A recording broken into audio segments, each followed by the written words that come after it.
કાવ્ય 14 ઉડેરે ગુલાલ.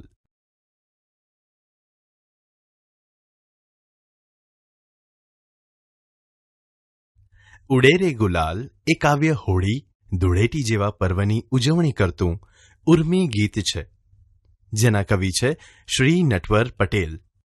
તેમનો જન્મ 17મી નવેમ્બર 1950ના રોજ મહેસાણા જિલ્લાના કડી તાલુકામાં આવેલા કાસવા ગામમાં થયો હતો. કવિ શ્રી નટવર પટેલ વ્યવસાયે શિક્ષક હતા. ત્યારબાદ તેઓ અમદાવાદમાં આવેલી HK પ્રાઇમરી ટ્રેનિંગ કોલેજમાં અધ્યાપક તરીકે કાર્ય કરતા હતા. તેમણે બાળગીતો, બાળકાવ્યો અને બાળ નાટકો પણ લખ્યા છે.